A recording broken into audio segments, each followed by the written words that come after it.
Hi there, I'm Jeff Gladstone. I play Morgan in Kryptic.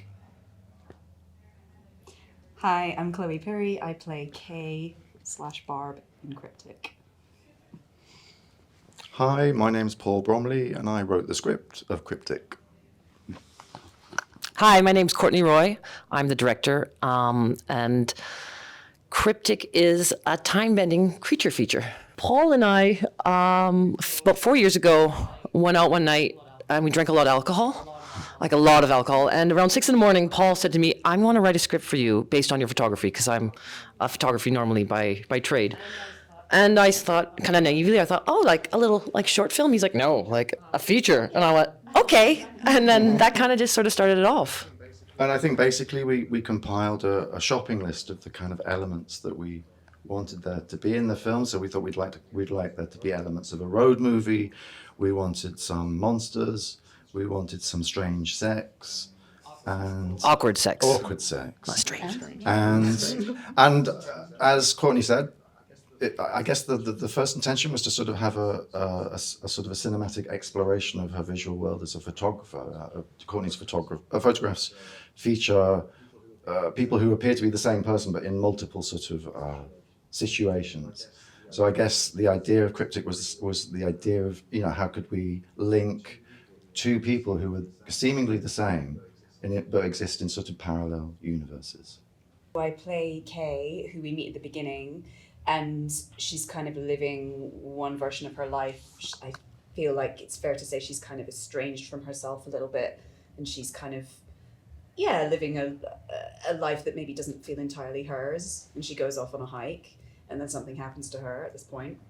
And then she starts to kind of, there's a big shift, and she realizes that she might not be the only person like her there, and there's also a monster she might be encountering.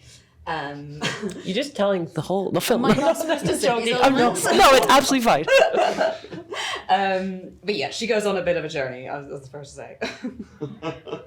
I play Morgan, who's the husband of Barb, and he's a therapist, and is, when it comes to awkward sex, he's your guy.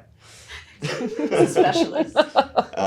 specialist. He's a specialist. No, it was a really fun role to play. He's, I saw him as, he's like a guy who wants like a perfect life and a perfect wife and house, like the way he imagines it. And of course, life doesn't work that way. And he pays for it. A little bit. Incorporating sort of my visual style, my visual universe, and how do I kind of transpose that into the film. Because, obviously, as a photographer, I have I would say, a very strong style in my work, very high saturation, very poppy colors.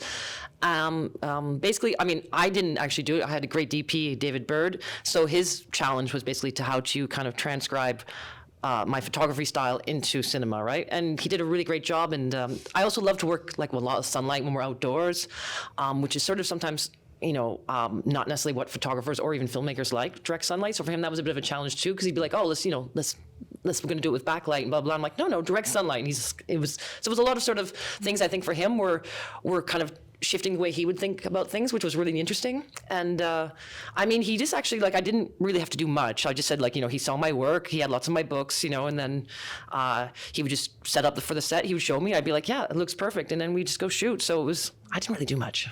It was great. That is not fair, is it? I just tell people what to do. Yes.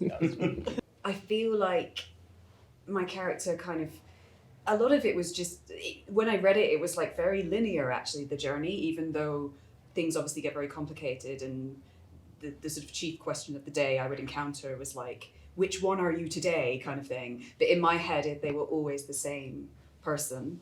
It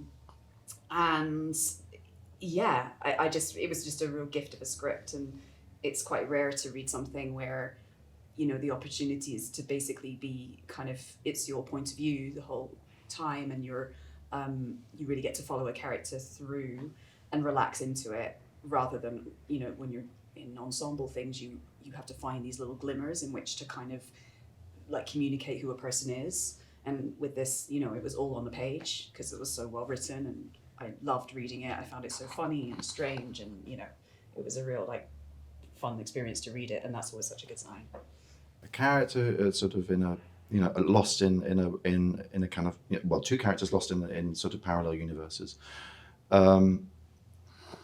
I don't know, why did we choose this particular story? I mean, it was quite organic, the process, because we didn't actually set out to go, we want to make this with this sort of theme or, from this point of view because it's important today. It was really it was really lighthearted in the sense that we just what do we want to see in a film? What are we interested in? Yeah. And we had a lot of fun just kind of compiling these little building blocks of ideas, and it grew out of a very organic process. I don't think there was no agenda, really. We had no agenda. It kind of came together very quickly. And, I think it sort of suddenly took on a life of its own that we didn't really expect. I mean, it sort of snowballed very, very quickly. We got the funding from Telefilm Canada, and then suddenly we were, oh my God, we're making a film now. Mm-hmm. But it was kind of an accident, so a happy accident.